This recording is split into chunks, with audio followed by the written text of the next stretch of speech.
Hello and welcome everyone. This is the USA to Hungary podcast, season 2. I'm Panka, I'm from Hungary, and I've been in a relationship for over 2 years now with my wonderful and amazing boyfriend from Texas. If you're watching or listening to this on YouTube, then you might wonder, okay, what did I miss? Where's season 1? Well, then check out the USA to Hungary podcast on Anchor or on Spotify. I hope you'll enjoy the content I create. Let's not waste more time and let's jump into today's topic. Good morning, everyone, or good day, good evening. I don't know when you're listening. When I'm recording this, it's currently morning. I have my laptop, I have all my setup, I have my little cup of coffee. So let's talk about a not very pleasant topic today, which is catfishers. In today's society, online is the new norm. Internet is basically a must-have, and it's available for almost everyone. The world seems smaller than ever. We don't have to send snail mails anymore with handwritten letters and blurry photographs.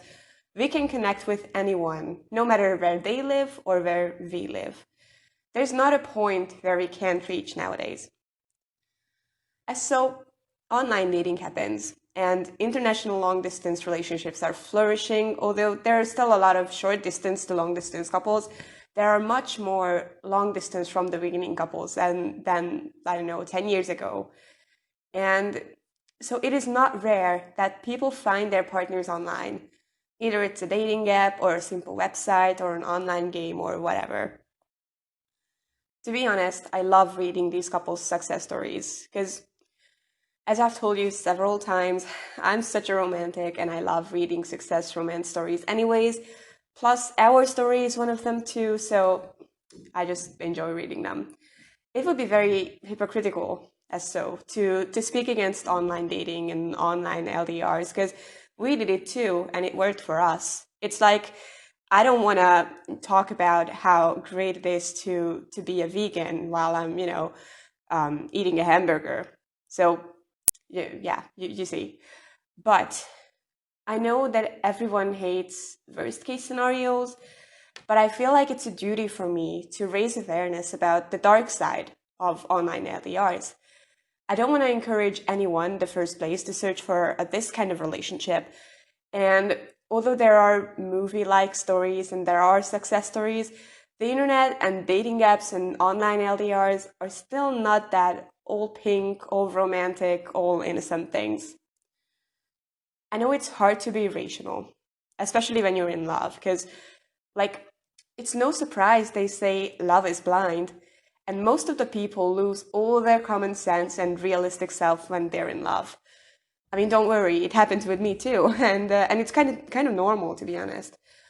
But we should still be cautious and should watch for and recognize the red flags.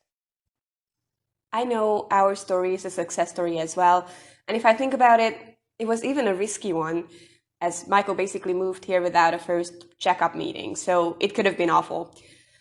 And I also know that people are empowered and encouraged by these stories, like, oh hey, so-and-so found their partner on Instagram or Discord or Tinder, whatever, and now they're married, so my partner must be on a site like this too, let's check it out. And let's stop here for just a second. Most of the online LDR couples were not actively searching for love. They just wanted to play with that particular game. They were just browsing Insta as always, or wanted to practice or learn language like I did. The vast majority of these relationships, including ours, was a total surprise and kind of coincidental. And I would recommend not to actively look for it. Because the harder you want to be in a relationship, the more stressful you try to be in one, the less success you will have, and the more vulnerable you'll be. If he or she is meant to find you, they will. You don't have to be a believer to believe this. It doesn't have to be God who arranges this. That's how life works. If you're searching for something very, very, very desperately, it becomes an obsession, and there will be much less chance for you to find that or reach that. Anyways, you can be open for a relationship. You can actively search for it, of course. You can be active about it, but just don't try to force anything because it won't do any good. And now, let's talk about our main topic for today, catfishing. What's their motivation, how to tell if someone is a catfisher or not, and what are the biggest red flags and the four main types of LDR catfishers. Firstly, the website you meet on. Michael and I met on a relatively innocent website. I mean, it was by no means a dating site, and it really only was a language learning thing. And neither of our profiles were suspicious. We both uploaded at least 3 non-blurry, relatively fresh, non-professional photos. We both wrote a kind of long and, let me say, intelligent, non-default description. And when we first started talking, we weren't chatting about anything too serious or sus or anything. It was a basic, innocent, and enjoyable conversation. I felt safe. I trusted him. Not with everything, of course, but in general, I wasn't too distrustful. And maybe that's why I gave him my number for WhatsApp after like a day of talking. Although I've never really done it before. I didn't like giving my numbers to strangers. With the use of WhatsApp, the first photos and selfies arrived, and then we found and followed each other on Instagram. After a month, we made our first Skype video call, then added each other on Facebook. So it was kind of clear that we really were two honest and real people.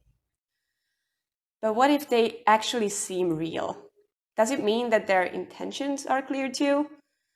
In the next little segment, now that we made it clear that the person we're talking to is actually a person, I'd like to present you 4 types of catfishers. Okay, I will cheat with the first one because it can be spotted out very early in time. And with this one, we can't really see the person behind the messages. Because this type of catfisher doesn't want to send a single selfie or photo, and heck no, there's no way they would agree on a video call.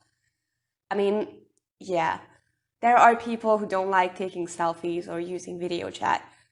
But if they will refuse every single time you're asking for a single picture or a 10-second Skype call just to check it out if they're really the person they're saying they are, that's suspicious as hell. Especially if it's going on and on for weeks or months. And even if they are real people, what do you think? A person who doesn't want to show themselves even through a webcam, would they let you see their raw and honest looks? Would they let you wake up next to them, or would they let you see them in their worst? A relationship with a constant mask on is everything but an honest relationship. Do you think you want this? The second one, who asks you to send them money too soon and or too frequently. I mean, yeah, that's a possibility too, that they will shyly, bashfully ask for your help to be able to pay for that one-way ticket, or they might ask you to book the hotel room and they're going to buy the ticket, and it's okay. I mean, if you really know them and if you're 100% sure that like they really are who they are, if you're in a better financial situation and you know and you can see that they are working on closing the distance or the first meeting or anything too, but they just simply can't afford it, even you can afford them to help with the financials. So it's okay. Yes, it can happen. Like, we are people, we have different salaries, we are coming from different financial backgrounds. It can happen that one of us is richer and one of us is poorer. The problem starts with those who ask for money shamelessly, without any clear reason. The ones who ask for money so they can attend their grandma's funeral, for example, but next month they want to buy a nice car for that same grandma's birthday. These people usually don't feel ashamed to ask for money. They're definitely not shy about it, and they're not showing any effort on trying to be able to make this money on their own. It is very easy in this case to point out if it really is about asking for a little bit of financial help, because even though they're trying their best, it still isn't completely enough, and it usually isn't an easy decision for them either. Or if they're just trying or using you as a personal ATM. The problem here starts with the lack of emotions and the unscrupulousness. Then there's the type who never wants to meet in person nor to close the distance. They might seem like who they say they are, and they might actually be who they say they are. They can be the best long-distance partners ever, sending you flowers or chocolate every week, being on the phone or video chat with you for hours, sending you handwritten letters all the time, praise you, adore you, love you. But when it comes to the discussion about your first meeting or the closing the distance process, it suddenly doesn't seem very urgent. They have a fear of flying, they hate long journeys, they don't have enough money, they can't leave their country or state or city, they can't take a day off, you can't stay with them either because they cannot provide you a place to sleep. The number of excuses is infinite. It's worth noting that they can be real problems, like they might really have a fear of flying, that or they are really not able to travel, nor because of the finances, nor because of their school or work. But the point here is the lack of the want. Think about it. If you really want to meet the love of your life or your online best friend in real life, if you truly want a future with them, wouldn't it be the priority to find a way to get to each other or close the distance? And as I said, they can be the absolute best online partners. But you have to decide yourself. Would you be satisfied with only having them online? Or would you rather take the next step with someone else who might not be that perfect, but at least their intentions and emotions would be true and honest? And finally, the opposite of the previous one. The person who wants to close the distance and or get married as soon as possible, but like in months.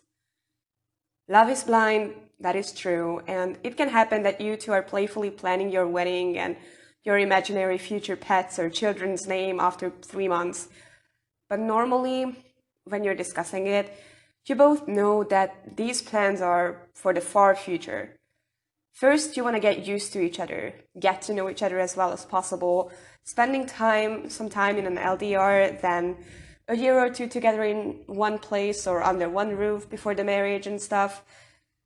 So that's why it can be suspicious if one person actually starts planning an actual wedding, or talking about moving in together very, very soon, or asking a lot of questions about getting a green card or a permanent visa or a citizenship, especially if, for this person, the other one's country seems like a much better place to live. Of course, there's a difference between the innocent, playful planning and the cold-hearted, manipulative game for only a citizenship. And I'm not saying it's very easy to recognize, because usually catfishers, not just this one, but like all of them, are not beginners. But it's always good to be sober-minded and maybe a little bit cautious. In total, just to sum up, I'm not saying that every single person on the internet is a catfisher, but I'm not saying either that nobody is. The point is to use the internet and the dating sites and all this stuff with a clear mind. Try to point out these signs and really don't try to desperately fall in love with someone who's thousands of miles away. Because it's not cute. It's not something to wish for, trust me. It's not simple, it's not cheap, and just simply not a thing a person wants for themselves. It's painful sometimes. Like, imagine loving someone, being in love with someone so desperately that, imagine really a movie like Love if you want to. Imagine loving someone so much. And then, imagine that you cannot touch this person, you cannot hug or kiss this person, you cannot be in the same time, in the same place with this person. It's not really a good thing, to be honest. If it has happened, then heck yeah, let's do this. And sure, it has some positive aspects as well, but it's definitely not something you should search for intentionally. Anyways, that was it for today. That was the podcast and the video for today. I hope you enjoyed it. I hope it was helpful for you, or, if you learned something, that's awesome. I'm trying to create content that's helpful, but also, entertaining. So if you like this video or if you like this episode, then please like it or rate it. And definitely leave a comment for me because I love reading the comments and I love hearing about you guys. And if you like the podcast and if you like what I'm doing here, then please consider subscribing and, push the little or hit the little bell button too if you're on YouTube, because then you will be notified if I upload a new video or a new episode.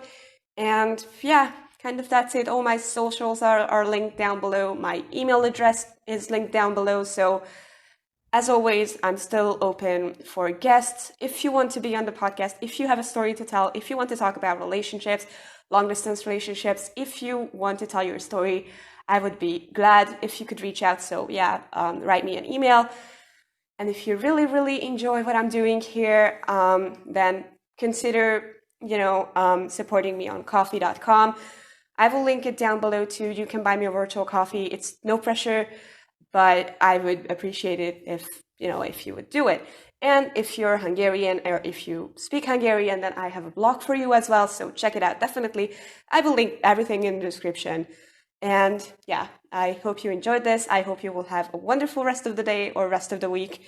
I will see you all very soon. And up until then, stay strong.